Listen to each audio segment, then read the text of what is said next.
Jenis yang kedua, mereka yang ada ibadah dan zikir dan amal-amal soleh yang tetap. Tetapi mereka ini kurang dari segi tawakal dan isti'anah. Ini yang kebanyakan manusia lah. Kebanyakan orang awam. Nas'alullah al-afiyah. Kita tidak mensucikan diri kita daripada golongan ini. Boleh jadi kita pun macam inilah. Dan kita berusaha untuk keluar daripada peringkat ini nak jadi yang lebih baik. Iaitulah golongan yang mereka ni ada ibadah. Kebanyakan orang awam ada ibadah, salat, jaga perintah Allah, jauhi larangan Allah. Tetapi dalam bab isti'anah, mereka juga tidaklah, tak ada isti'anah langsung. Mereka tahu semua kejadian alam ni berlaku dengan takdir Allah, Allah tentukan dan sebagainya. Tetapi mereka terlalu memandang kepada sebab dan terlalu bergantung dengan sebab. Jadi isti'anah mereka, tawakal mereka kurang. Dan ini dapat dilihat apabila berlakunya musibah atau ujian daripada Allah Subhanahu wa taala. Ya, bagaimana keadaan gelisahnya seseorang dengan ujian. Semakin seseorang itu gelisah, tak berduduk diam dengan ujian yang Allah Ta'ala beri kepada dia, itu menunjukkan sejauh mana tahap tawakalnya kepada Allah Subhanahu wa taala. Ya, ada orang mungkin bulan itu kekurangan pendapatan. Dia sudah mula termenung, termanggu, duk fikir, susah hati. Dah mula duk cakap apa bulan ni nak makan apa. Habislah kita bulan ni. Dah mula duk cakap-cakap macam itu. Dia terlupa bahawasanya Allah Ta'ala yang akan bagi dia rezeki. Ya, bukan dia yang tentukan rezeki diri dia. Bukan pekerjaan dia, bukan bos dia, bukan duit gaji dia. Ya, rezeki anak bini dia pun bukan dia yang tentukan. Ya. Jadi ini kebanyakan orang macam itu. Ya. Walaupun mereka secara asasnya beriman dengan qada dan qadar, tetapi iman mereka itu bersifat teori, tidak bersifat praktikal. Sedangkan tawakal ini, dia adalah teori dan praktikal. Teori kita tahu dalam hati kita bahawasanya Allah Subhanahu wa taala yang mencipta, mentakdirkan, yang memberi rezeki, yang meluaskan dan menyempitkan rezeki. Itu pengetahuan yang kita peroleh melalui pengajian. Tetapi sejauh mana kita nak jadikan pengetahuan kita ini sebagai praktik dalam hidup kita. Inilah yang menjadi tempat ujian manusia. Kebanyakannya, mereka tidak dapat jadikan tawakal itu sebagai praktikal. Tidak menjadikan dia amalan hati.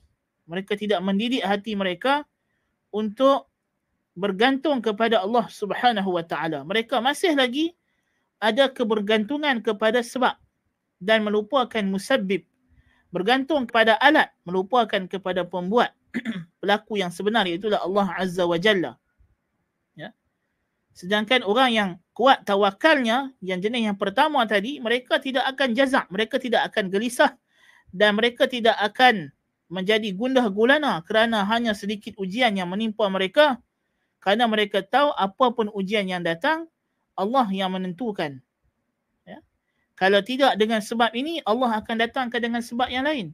وَمَنْ يَتَّقِ اللَّهَ يَجْعَلْ لَهُ مَخْرَجًا وَيَرْزُقْهُ مِنْ حَيْثُ لَا يَحْتَسِبُ وَمَنْ يَتَوَكَّلْ عَلَى اللَّهِ فَهُوَ حَسْبُهُ إِنَّ اللَّهَ بَالِغُ أَمْرِهِ قَدْ جَعَلَ اللَّهُ لِكُلِّ شَيْءٍ قَدْرًا. Barang siapa yang bertakwa kepada Allah, Allah pasti akan jadikan untuknya jalan keluar dan Allah akan berikan kepadanya rezeki dari arah yang dia tak sangka. وَيَرْزُقُهُ مِنْ حَيْثُ لَا يَحْتَسِبُ وَمَنْ يَتَوَكَّلْ عَلَى اللَّهِ فَهُوَ حَسْبُهُ. Barang siapa yang bertawakal kepada Allah, maka Allah akan mencukupkan dia. Inna Allah balighu amrih. Allah pasti akan menyampaikan, akan melaksanakan apa jua keputusannya. Qad ja'ala Allahu likulli syai'in qadra. Allah telah tetapkan bagi setiap perkara itu kadarnya. So mereka ini golongan, kalau orang yang betul-betul bertawakal, mereka akan berusaha dan mereka tidak akan kecewa. Ya, mereka tidak akan kecewa jikalau usaha yang mereka buat itu tidak seperti yang mereka harapkan, kerana mereka tahu akhirnya natijahnya ialah apa yang Allah tetapkan dan Allah yang lebih mengetahui, dan mereka telah serahkan urusan mereka kepada Allah Subhanahu wa taala. Adapun golongan yang terakhir ini, mereka ini beriman secara teori, tetapi bila datang praktikal, dia tak berapa nak terselah teori tersebut. Ya. Mereka masih lagi dalam hati mereka ada kebergantungan, ada lagi kita kata pandangan kepada sebab itu masih kuat. So masih lagi datang rasa risau, gundah gulana, stres, tekanan perasaan, tekanan emosi hanya kerana sedikit kekurangan rezeki, hanya kerana sedikit ujian, sakit dan sebagainya, sudah mula gelisah, tak boleh duduk, tak tentu arah. Dah mula terpacul daripada mulut mereka serba sedikit perkara-perkara yang dilarang oleh syarak, yang mana sepatutnya tidak boleh berlaku perkara tersebut daripada mereka.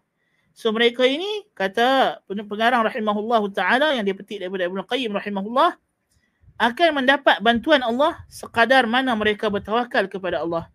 Dan mereka akan dibiarkan oleh Allah kepada diri mereka sendiri sekadar mana mereka bergantung kepada sebab dan melupakan musabbibul asbab, melupakan Tuhan yang mencipta sebab, Allah Azza wa Jalla.